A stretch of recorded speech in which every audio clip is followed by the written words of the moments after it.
नमस्कार बंधुरा आमी मनिका आपनादेर सबाइके स्वागत जानाच्छि आमार चैनल जाल जाबोते। आज आमी आपनादेर जोन्नो निये एसेछि झटपट बाड़ीते थाका कयेकटी उपकरण दिये चिंगड़ी माछेर एकटी खूब सुस्वादु रेसिपि। चलुन देखे नेওয়া যাক रान्नाटी आमी किभाबे करछि।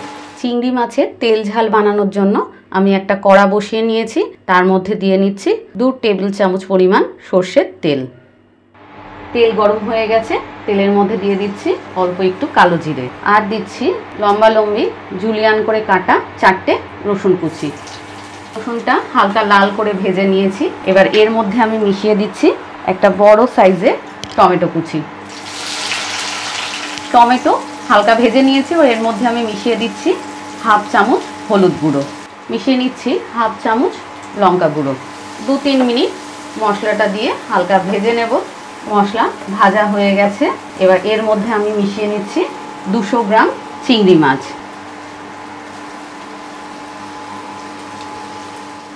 আমার এই রেসিপিটি ভালো লেগে থাকলে আপনাদের কাছে অনুরোধ রইল আমার চ্যানেল জাস্ট যাবো সাবস্ক্রাইব করবেন, কমেন্ট করে জানাবেন কেমন লাগলো। চিংড়ি মাছ দিয়ে সব মশলার সঙ্গে 3 থেকে 5 মিনিট হালকা আঁচে একটু নাড়াচাড়া করে নেব। দিয়ে দিচ্ছি পরিমাণ মতো লবণ। এর মধ্যে মিশিয়ে দিচ্ছি আমি হাফ চামচ রসুন বাটা। রসুন বাটাটার কাঁচা গন্ধ না যাওয়া পর্যন্ত আমরা ভালো করে কষিয়ে নেব।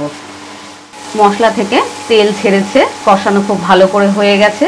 আর একটা জিনিস খেয়াল রাখতে হবে, চিংড়ি মাছ বেশি ভাজা যাবে না। চিংড়ি মাছ বেশি ভাজলে চিংড়ি মাছ শক্ত হয়ে যায়। তাই থেকে 3 মিনিট বা ম্যাক্সিমাম 5 মিনিট নাড়াচাড়া করে আমি এই জল দিয়ে দিচ্ছি।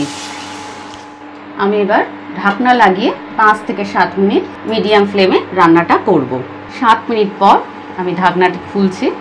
আমি এর মধ্যে দিয়ে দিচ্ছি এখন ধনেপাতা কুচি, দিচ্ছি 2টো কাঁচা ছেঁড়া কাঁচা লঙ্কা। আর যেহেতু রান্নাটা চিংড়ি মাছের তেল ঝাল, তাই আমি একটু কাঁচা সর্ষের তেল দিয়ে দিচ্ছি। এবার ফ্লেমটা আমি অফ করে দিচ্ছি, দিয়ে ঢাকা দিয়ে 5 মিনিট রেখে দেব। চিংড়ি মাছের তেল ঝাল আর শুধু চাই এক থালা গরম ভাত। আপনাদের কাছে অনুরোধ রইল অবশ্যই বাড়িতে এইভাবে একবার চটজলদি চিংড়ি মাছের তেল ঝাল রান্না করবেন আর কমেন্ট করে আমাকে জানাবেন কেমন লাগলো। চিংড়ি মাছের আরও নানা রকম রেসিপি আমার চ্যানেলে রয়েছে, আমি লিঙ্কগুলো ডেসক্রিপশন বক্সে দিয়ে দিচ্ছি। আপনাদের কাছে অনুরোধ রইল দেখার জন্য। খুব তাড়াতাড়ি দেখা হচ্ছে একটি নতুন রেসিপির সাথে।